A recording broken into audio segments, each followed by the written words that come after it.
جل وعلا، والصلاة والسلام على نبيه المصطفى وآله الأتقياء وصحبه الأسفياء، أما بعد. أعوذ بالله من الشيطان الرجيم. بسم الله الرحمن الرحيم. إنما يعمر مساجد الله من آمن بالله واليوم الآخر. صدق الله مولانا العظيم. صدر محترم، حضرات علماء کرام، معزز مہمانان عظام اور آپ تمام قابل احترام بھائیوں اور بزرگوں، تنظیم ملیہ مسجد کی تعمیر نو کے افتتاح کے اس پرمسرت موقع پر ہم سب کی یہاں حاضری باعث سعادت ہے۔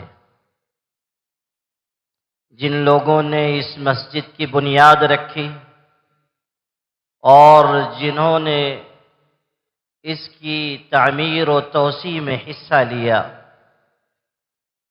وہ سارے حضرات ہم سب کی تہنیت اور مبارکباد کے مستحق ہیں۔ آج اس پرمسرت موقع پر ہم سب خوش ہیں اور مسرور ہیں، اور اگر آپ محسوس کریں تو شاید دور افق کے پار الحاج محی الدین منیری صاحب، ڈاکٹر علی صاحب اور دیگر ہمارے بزرگ جو اس دنیا سے چلے گئے، ان کی روحیں بھی مسکرا رہی ہیں اور شاید زبان حال سے یہ کہہ رہی ہیں کہ ہم نے سوکھی ہوئی شاخوں پہ لہو چھڑکا تھا، ہم نے سوکھی ہوئی شاخوں پہ لہو چھڑکا تھا، پھول اگر اب بھی نہ کھلتے تو قیامت کرتے، کی محبت تو سیاست کا چلن چھوڑ دیا، کی محبت تو سیاست کا چلن چھوڑ دیا، ہم اگر پیار نہ کرتے تو حکومت کرتے۔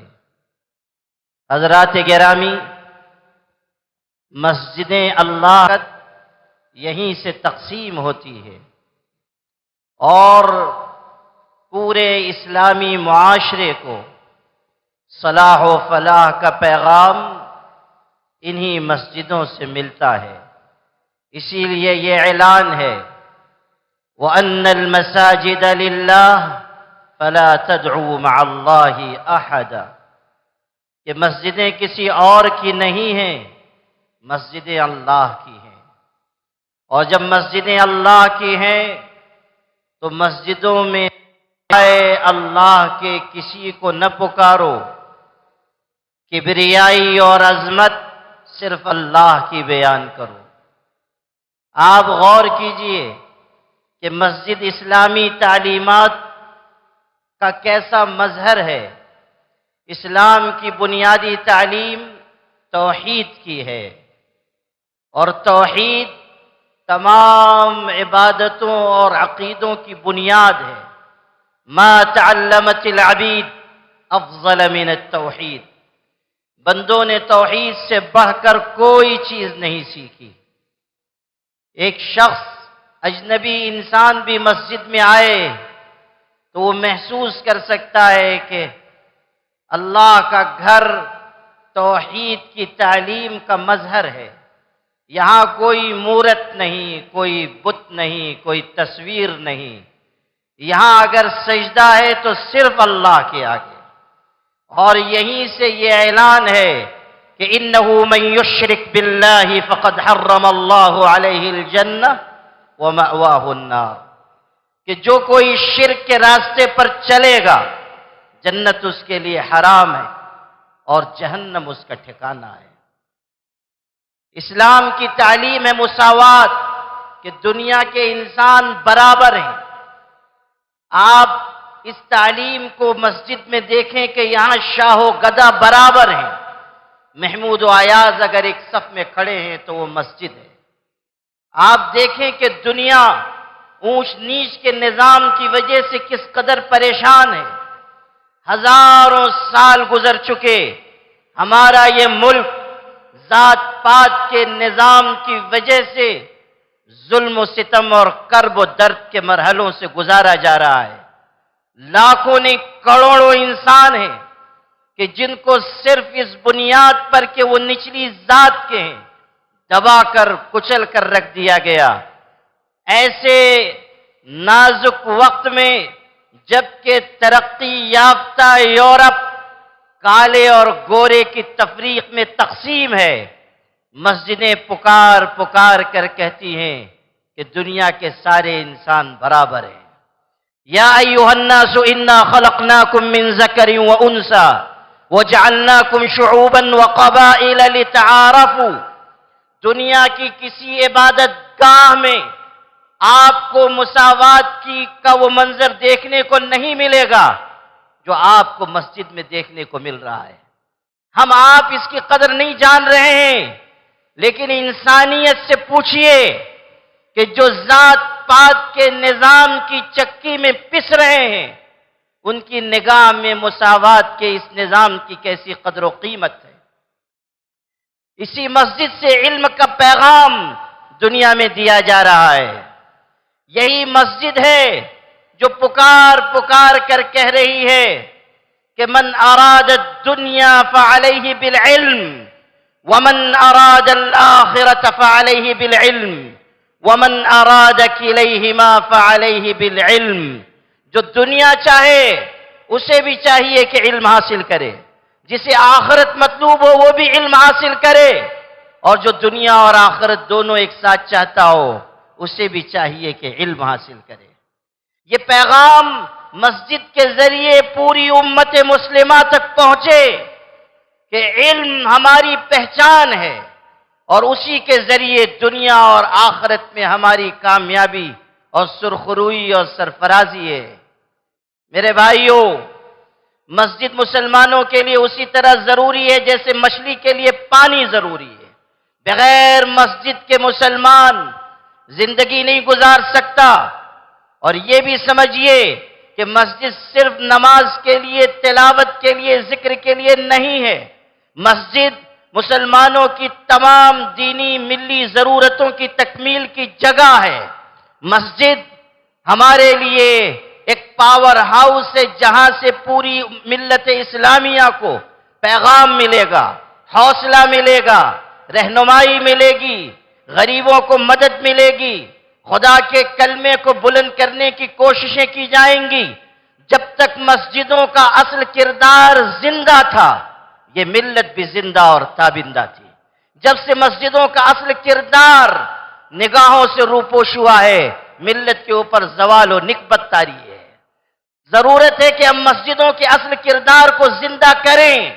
حضور صلی اللہ علیہ وسلم نے اپنی مسجد نبوی کو ملی خدمات کا مرکز بنایا، یہاں تک کہ اعلاء کلمت اللہ کے لیے لشکر روانہ ہوتا تھا وہ بھی مسجد سے، واپس لوٹ کر آتا تھا مسجد میں، غریبوں کی خدمت ہو رہی تھی مسجد کے ذریعے، سیاسی امور انجام دیے جا رہے تھے مسجد کے ذریعے، لوگوں کی رہنمائی ہو رہی تھی مسجد کے ذریعے، تعلیم، تربیت، تزکیہ، سارے کاموں کا مرکز مسجد۔ اس اصل کردار کو اگر آپ زندہ کریں گے ملت میں پھر زندگی اور تابندگی پیدا ہوگی۔ اگر آپ نے یہ خوبصورت وسیع و عریض مسجد تعمیر کی ہے تو اس سے بڑھ کر ذمہ داری آپ کی یہ ہے کہ اس مسجد کو مسجد نبوی کا نمونہ بنا کر دکھائیں۔ آپ اس مسجد کو امور خیر کا مرکز بنائیں۔ آج یہ ملک بھی اور انسانیت بھی اپنے زخموں کی وجہ سے کرا رہے ہیں۔ انسانیت کے زخموں کا مرہم اس کے درد کا درما، اس کی پریشانیوں کا حل اگر کسی کے پاس ہے تو وہ آپ ہیں۔ خدا تعالیٰ نے قرآن پاک کی لازوال تعلیمات کی شکل میں آپ کو انسانیت کے درد کا درما عطا کیا ہے، اور مسجدیں وہ جگہ ہیں کہ جہاں سے انسانیت کو پناہ گاہ مل سکتی ہے۔ اگر آپ نے اس مسجد کو اس کے اصل کردار کے ساتھ زندہ کیا تو نہ صرف یہ کہ ملت اسلامیہ کو قوت و حوصلہ ملے گا، بلکہ لوگ ایمان میں جوق در جوق داخل ہوں گے اور نگاہیں دیکھیں گی رأیت الناس يدخلون فی دین اللہ افواجا، اللہ کے دین کی طرف لوگ لپک کر آئیں گے۔ میرے بھائیوں، یہ تفصیل کا موقع نہیں ہے، لیکن جاتے ہوئے دو باتیں اسی مسجد کے تناظر میں اور ملکی حالات کے پس منظر میں آپ سے کہنا چاہتا ہوں۔ پہلی بات، شیخ الاسلام ابن تیمیہ رحمۃ اللہ علیہ نے لکھا ہے، عمار بیوت اللہ لا یخشون الا اللہ، اللہ کے گھروں کو آباد کرنے والے خدا کے علاوہ کسی سے نہیں ڈرا کرتے۔ الذین یبلغون رسالات اللہ ویخشونہ ولا خدا کی ذات پر بھروسہ ہو، مایوسی کو قریب نہ آنے دیجئے۔ رات چاہے کتنی زیادہ اندھیری اور تاریک کیوں نہ ہو، صبح روشن طلوع ہو کر رہتی ہے۔ آج کے حالات میں مسجدوں کو آباد کر کے اپنے اندر ایمانی قوت پیدا کیجئے، ایمانی صلابت پیدا کیجئے، اور طے کر لیجئے کہ ہمارا جینا بھی اللہ کے دین پر اور ہمارا مرنا بھی اللہ کے دین پر۔ دوسری بات، فرعون نے ظلم کیا، ستم کیا، بنی اسرائیل کو پریشان کیا، لیکن مہلت دی گئی، چھوٹ دی گئی۔ لیکن ایک وقت آیا جب اس نے مسجدوں کو برباد کیا، مسجدوں میں نماز پڑھنے سے روکا، یہاں تک کہ حضرت موسیٰ علیہ السلام پر وحی اتاری گئی، کہا گیا وَاجْعَلُوا بُيُوتَكُمْ قِبْلَةً وَأَقِيمُوا الصَّلَاةَ، اپنے گھروں کو مسجد بنا لو، نماز ادا کرو۔ اگلا ٹکڑا پڑھیے، وَبَشِّرِ الْمُؤْمِنِينَ، اور مسلمانوں کو، ایمان والوں کو بشارت دیجئے۔ آیت بتا رہی ہے کہ جب فرعون کا دست ظلم مسجدوں تک پہنچا تو خدا کی غیرت نے پھر اسے موقع نہ دیا اور اس کی ہلاکت کا فیصلہ کیا گیا، اور اہل ایمان کو بشارت دی گئی کہ اب تم اس ظالم سے نجات پا جاؤ گے۔ اگر آج مسجدوں پر شکنجہ کسا جا رہا ہے تو سمجھ لیجئے کہ شکنجہ کسنے والوں کے زوال کا وقت بھی قریب آ چکا ہے۔ وَبَشِّرِ الْمُؤْمِنِينَ، بشارت ہو ایمان والوں کو کہ ایمان والوں کے لیے فتح و نصرت قریب آ رہی ہے۔ الا ان نصر اللہ قریب، ظالم چاہے جتنا بڑا ہو، ہلاکت اس کا مقدر ہے۔ جا غور غریبہ پہ نظر ڈال بعبرت، کھل جائے گی تجھ پر تیری دنیا کی حقیقت۔ عبرت کے لیے ڈھونڈ کسی شاہ کی تربت، پوچھ کہاں ہے وہ تیری شان حکومت۔ کل تک جو بھرا تھا وہ غرور آج کہاں ہے، بول اے کاسے سر تیرا تاج کہاں ہے۔ کتنے بڑے بڑے ظالم آئے گزر گئے، اس لیے میرے بھائیوں، آج مسجد کی تعمیر نو کے افتتاح کے موقع پر اپنے اندر ہمت، قوت، ایمانی جوہر تازہ کیجئے، اللہ پر یقین رکھیے، اور اللہ کی ذات پر توکل کے ساتھ اور حالات کے تقاضوں کے مطابق ایمانی جذبہ اپنے اندر پیدا کرتے ہوئے آگے بڑھیے، انشاءاللہ کامیابی قدم چومے گی۔ میں الحاج عتیق الرحمن منیری صاحب کو اور ان کے رفقا کو اور تنظیم ملیہ کے ذمہ داران کو، اس مسجد کی خدمت کرنے والوں کو، چاہے ہم انہیں جانتے ہو یا نہ جانتے ہوں، سب کو مبارکباد پیش کرتا ہوں، اور یہ روایت سناتا ہوں کہ جب مسجد نبوی تعمیر ہو رہی تھی، حضرت ابو سعید خدری رضی اللہ عنہ بیان کرتے ہیں کہ ہم لوگ ایک ایک پتھر اٹھا کر لاتے تھے۔ ہمارے ساتھی حضرت عمار ابن یاسر رضی اللہ عنہ طاقتور تھے، وہ دو دو پتھر اٹھا کر لاتے تھے تو حضور صلی اللہ علیہ وسلم ان کو اپنے پاس بلاتے اور اپنے دامن مبارک سے ان کے چہرے کی گرد صاف کرتے اور کہتے عمار تقتلک فئۃ باغیہ، عمار تجھ کو ایک باغی جماعت قتل کرے گی۔ غور کیجئے کہ مسجد کی تعمیر میں دوسروں سے زیادہ حصہ لینے والوں کا حضور صلی اللہ علیہ وسلم نے اکرام فرمایا۔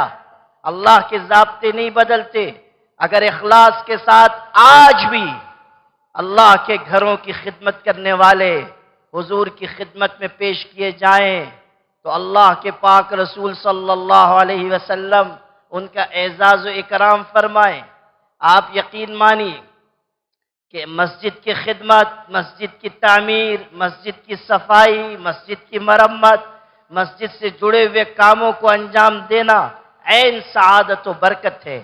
شرط یہ ہے کہ ہم جو کریں صرف اللہ کے لیے کریں، نمود و نمائش نہ ہو، دکھاوا نہ ہو، فخر کا اظہار نہ ہو، ہماری پیشانیاں جھکی رہیں، ہمارے دل عاجزی سے لبریز رہیں، ہر وقت ہماری زبان پر ایک بات رہے، قل ان صلاتي ونسكي ومحياي ومماتي لله رب العالمين لا شريك له وبذلك امرت وانا اول المسلمین۔ اللہ پاک ہم سب کو اخلاص کی دولت عطا فرمائے، اس مسجد کی خدمت کرنے والوں کو اجر عظیم عطا فرمائے۔ الحاج محی الدین منیری صاحب اور ان کے رفقا جو دنیا سے چلے گئے، اللہ ان کو ان کی قبروں میں شاد و آباد فرمائے۔ وآخر دعوانا ان الحمد للہ رب